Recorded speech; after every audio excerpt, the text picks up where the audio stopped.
Hello, everybody. This is Tom coming at you from the Media Cows. I'm what you could probably call an intern with the Media Cows. I'm doing a little bit of a freelance job here. Hopefully, I get to stick around for quite a while. I'd love to do as many videos with them as I can. Bunch of great guys. And I'm going to be showing you guys a fantastic game here, Dark Souls. This game came out a couple of weeks ago, and yeah, I've played through this once before, but this is going to be my second playthrough that you guys are watching, and it is probably one of my favorite games of all time. I was a huge fan of the original Demon Souls, and I'm sorry, I probably will call this game Demon Souls a couple of times because of that. But yeah, can't wait to get you guys started watching some Dark Souls here. So these are the different classes. You can see you've got an eclectic bunch. I personally choose the Pyromancer, because when you can cast fire spells, what more do you really need? And what else you get to start off with that affects gameplay is a gift. So these all have different effects. If you can read fast, you can check those out as they go by. I'm going to end up starting out with the Master Key here, because it really simplifies paths through some of the levels a little bit later on. It doesn't really open up, from what I've seen, any paths that are unique to starting with that gift, but it's still a useful thing to have. You can see I'm showing you just a little bit of the character visuals here, so you can change your build. I end up going with a little bit skinny, and your complexion and facial structure here. Sort of cool to have some ethnicities loosely based on real-world ethnicities here. I end up going with that Dragon Scholar that you just saw back there, but figured I'd give you guys a good look at all of these. You can also change your hair. A lot of different hairstyles that you can choose from. All of this can be edited in a lot more depth just by going in and moving sliders around. The hair's fairly standard, but you can go in and adjust like the color and all sorts of different stuff. But facial structure in particular, they have sliders like old and feminine to masculine based. Even if you're male, you can have a very feminine face. I don't really show you that too much because, I want to go start playing some video games before too long here. Got to enter a character name before we can get started, and I end up going with the noble, proud, fantastic name of Bob. My Dark Souls character. So, about to get started here. This will take us to a cinematic now. In the age of ancients, the world was unformed, shrouded by fog. A land of grey crags, arch trees, and everlasting dragons.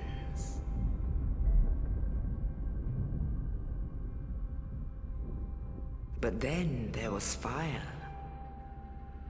and with fire came disparity. Heat and cold, life and death, and of course, light and dark.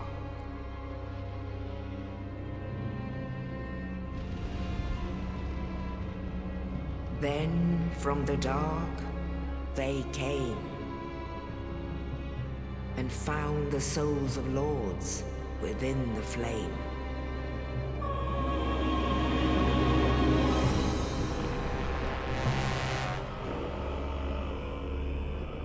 Nito, the first of the dead.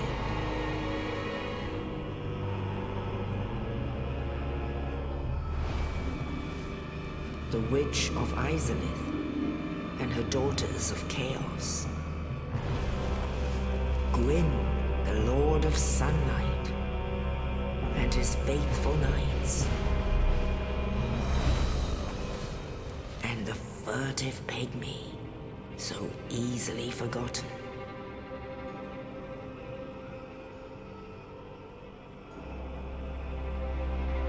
With the strength of lords, they challenged the dragons. Gwyn's mighty bolts peeled impart their stone skills. The witches weaved great firestorms. Nito unleashed a miasma of death and disease. And Seath the Scaleless betrayed his own, and the dragons were no more.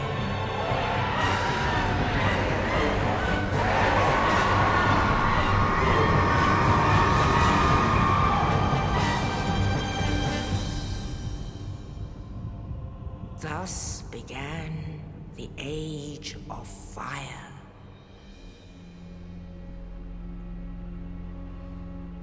But soon the flames will fade, and only dark will remain.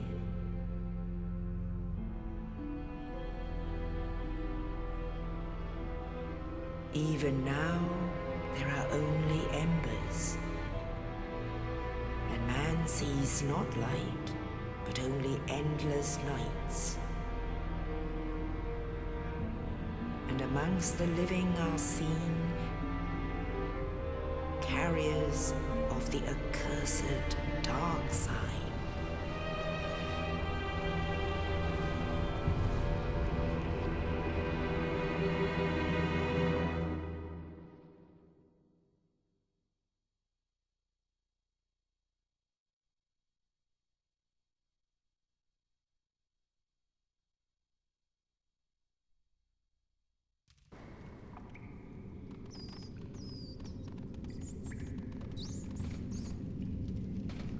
Yes, indeed.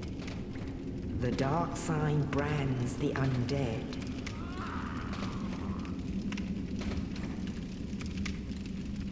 And in this land, the undead are corralled and led to the north.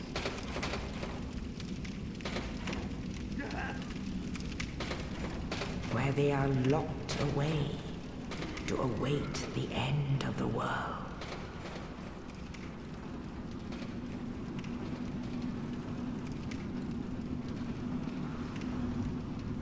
This is your fate.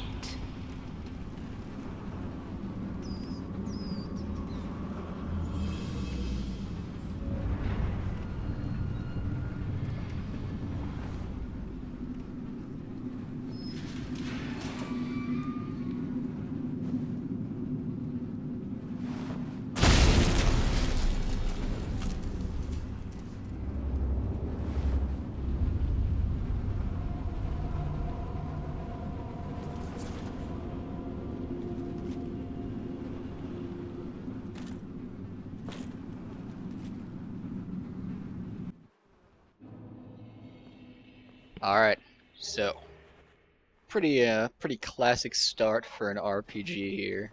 You know, you are a nameless individual named Bob, stuck in a dungeon, and somehow you manage to escape. In this case, we've got a benefactor that just throws us a body with the key on it. So this is the start of essentially the tutorial, but it's a little bit different from most tutorials in that it's actually not super easy, which is sort of a trend with Dark Souls. It takes things that other games do and just makes them a lot more difficult. When I describe this game to my friends that, you know, maybe don't play like a ton of video games, I let them know that it's like Zelda, but a lot darker, a lot more difficult. So, here we are in the Undead Asylum. Found our first bonfire already. So those function as save points, and they also allow you to refill an item that we'll find in a little bit. But right now, this game shows you what it thinks of your typical easy tutorial. This tutorial has this guy, right? And I managed to block that there, so it didn't. Oh no, I rolled. Yeah, okay. I don't even have a shield right now, so I can't block at all. You just gotta roll to avoid damage. As you can see, if you look at his health bar, it's not moving when I hit him. But you know, something tells me if he hits me with that hammer, I'm gonna take a lot of damage, right? So that there, I managed to roll and avoid most of that, but it was still a good, you know, good chunk of my health bar. So, I decide I'm leaving. I don't want to fight that guy. That's what you really need to do. You need to just run away from him because there's no way that you can fight him with nothing but a broken sword hilt and a spell that you don't have anything to cast. So we're going through these red things on the ground are just different signs that tell you, hints. And so this one says just get your shield. Then you have to go in the menu, quick shield. So back at the end of this hallway back here, there's a guy with a bow and arrow, but I want to make sure that I'm not missing anything. All right, that's how you block. Just hold the left bumper. I'm playing on Xbox 360. I was a little bit concerned that the graphics wouldn't be as good on the Xbox 360, but most reviews said that it's not actually any worse really. So I need to equip that hand axe real quick. Probably could have fallen back to avoid taking any damage from him, but his arrow didn't hurt too much. Alright, so I've got a legitimate weapon. I've got a shield. And there's white fog, and you should always be nervous when there's white fog, because you don't know what's behind it. Sometimes it's a boss, and sometimes it's just the next room, like it is here. So we're just exploring around. Got some stairs. So why do I like this game, I guess, would be a fair question while I just sort of explore my surroundings here. It doesn't end up being too eventful for a little bit. And the reason why I like this game is because you can't really beat this game just by farming and dedicating a whole ton of time to it. As you do that, you'll get better at the game, and yes, playing the game a whole ton, you do get stronger as a character, but it takes a really long time even just to be able to one-shot characters in the first area, for instance. And up here, that's a trap. Don't fall for that. Boulder hurts quite a lot. So, this game, you need to master in order to advance. That's what I really like about it. Oh, you. Thank goodness. I'm done for, I'm afraid. I'll die soon, then lose my sanity. I wish to ask something of you. You and I were both undead. Hear me out, will you? Regrettably, I have failed in my mission, but perhaps you can keep the torch lit. There is an old saying in my family, "Thou who art undead art chosen, and thine exodus from the undead asylum maketh pilgrimage to the land of ancient lords. When thou ringeth the bell of awakening, the fate of the undead thou shalt know." Well, now you know. And I can die with hope in my heart. Oh, one more thing. Here, take this. An Estus flask. An undead favorite. Oh, and this. Now I must bid farewell. I would hate to harm you after death. And thank you. So I'm not sure if that guy's the same person that throws the body with your key into your cell. But as you leave, you hear the sound of something getting cut and wisping out of existence. If you played Demon Souls, it's a familiar noise. It means something died. And you gain a few souls. And our comrade, who gifted us with an Estus flask, and at least one, if not two keys, departs from the realm of the living. So what's an Estus flask? An Estus flask is the item I was telling you about earlier. It refills at bonfires. If it's an unkittled bonfire, it gives you 5. Sorry about this here. This is just me. I accidentally backtrack all the way over to here before I realize really that I'm going the wrong way. So I sped it up for you guys a bit so that it's hardly long at all. I slow it down once we get back on track. The Estus Flask restores, in general, about half of your health bar. You can level it up, and it depends on how much you pump your vitality, but about half a health bar is what you get out of it.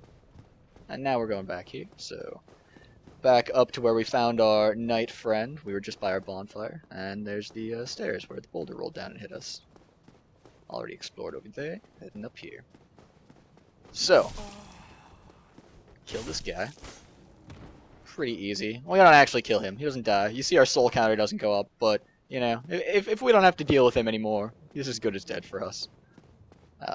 Another item up here. Those kind of white flames are always an item. So now we have a pyromancy flame. That's sweet. We can cast spells with that. Though I choose not to for quite a while here. I'll build a little bit of suspense so that you guys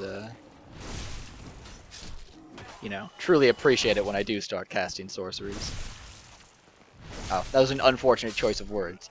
It's pyromancy. So sorcery in this game, you need a different tool in order to cast. And it scales with intelligence, which pyromancy doesn't. So that's one of the nice things about being a pyromancer is that you can pump all your skills into like durability and melee damage and still have fairly powerful spells to cast against things. So this is a little bit more beefy of a hollow that we have to fight here. This one's got armor. He's got a really nice shield. In my other game that I'm playing, I still have that shield at the end of the game, and it drops rarely off of those guys. So if you can get your hands on one of those early, do it. It's awesome. And we find ourselves back at our boss friend. If you stand up there, he actually jumps up and knocks you off of that bridge, takes off about half of your health. Probably would have killed me with how much health I have right now. So you got to drop down, and if you hit the attack button, the right bumper, as you fall onto him, you do that plunging attack that you saw. So my strategy against him is pretty much to take to his backside and just whack away at him. If you block those attacks, they still do a little bit of damage, but mostly they drain your entire stamina bar. So the top bar there, at the top left, is your health, bottom is stamina. I'll tell you a little bit more about stamina in a little bit. When you run out of stamina, that's bad, and we'll leave it at that for now. So, just keeping the side on him, we can see now that we've got proper equipment against him, he's really actually dying pretty fast. We're in pretty good shape. As long as you manage to block and roll these attacks, they aren't too much trouble. But if they do hit you, you kind of get rocked by them. Take off about half a health bar, so you need to go and sip from your Estus flask if he does land one of those blows on you. So, he drops a key, and also 1,000 souls. At this point, we have freed ourselves from the undead asylum. It says, good work, go straight ahead. I could show you guys me running around off to the sides here, but I happen to know, well, there's nothing off to the sides. That's good advice, just go straight ahead. Here's another cinematic for you. Only in the ancient legends it is stated that one day an undead shall be gentle.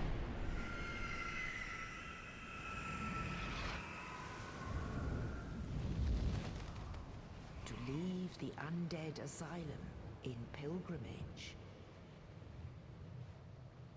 to the land of the ancient lords. Lordran.